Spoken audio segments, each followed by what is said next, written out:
অনেক বেশি পানি পিপাসাতেও আপনি অলসতা করে ভালো পানির সন্ধান না করে খারাপ কোনো পানি খুব সহজে পেলে কি খাবেন? অবশ্যই না। আপনি ভালো পানির সন্ধানেই বের হবেন। ঠিক তেমনই যদি কখনো নিজেকে ভীষণ একা মনে হয়, একটা ভালো বন্ধু খোঁজার চেষ্টা করবেন, কিন্তু যার তার সাথে কথা বলবেন না।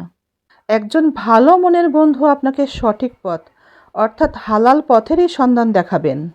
নিজের মধ্যে আপনি তখনই শান্তি অনুভব করবেন যখন আপনার পরিবারের মধ্যে সুসম্পর্ক বজায় থাকবে। পরিবারের মধ্যে শান্তি বজায় থাকলে বাইরের কোনো অশান্তি আপনাকে আর স্পর্শ করে অশান্ত করে তুলতে পারে না। জীবনে কিছু অর্জন করতে পারলে সেটা নিজের থাকে। বেঁচে থাকার জন্য জীবনে কিছু অর্জন করাটা ভীষণ জরুরি। ঠিক একইভাবে কিছু অর্জন না করতে পারলে জীবন থেকে অনেক কিছু হারাতেও হয়। এখন আপনাদের উদ্দেশ্যে আমার একটি প্রশ্ন, জীবনে কিছু অর্জন করতে হলে জীবনে কোনটি বেশি জরুরি, টাকা নাকি জ্ঞান? কোনটা বেশি দরকার বলেন তো দেখি? জীবনে কিছু অর্জনের জন্য কোনটি বেশি জরুরি?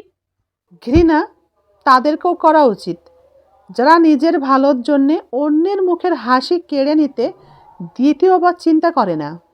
জীবনে সমন্বয় করে চলাটা জরুরি এবং এটা শিখতে হয়। জীবনে এত বেশি সরল হওয়া উচিত নয়, আবার জীবনে অহংকার দেখানোটাও ঠিক নয়। বেশি সরলতা দেখালে পৃথিবীর স্বার্থপর মানুষগুলো আপনাকে ঠকিয়ে যাবে, আপনাকে কষ্ট দিবে, আঘাত দিয়ে যাবে। আর যদি অহংকারী হন, আমরা জানি জীবনে অহংকার হচ্ছে পতনের মূল। তাই কখনো না কখনো জীবনে কোনো না কোনো সময়ে পতন আসবেই। তাই জীবনটাকে সবসময় সমন্বয়ের মধ্যেই পরিচালনা করা উচিত। একদিন সব কিছু ঠিক হয়ে যাবে, শুধুমাত্র এই কথাটির উপর ভরসা করেই অনেকেই বেঁচে আছে। প্রকৃত সুখী ব্যক্তি তো তারাই যারা সকল পরিস্থিতির সাথে নিজেকে মানিয়ে নিতে পারে।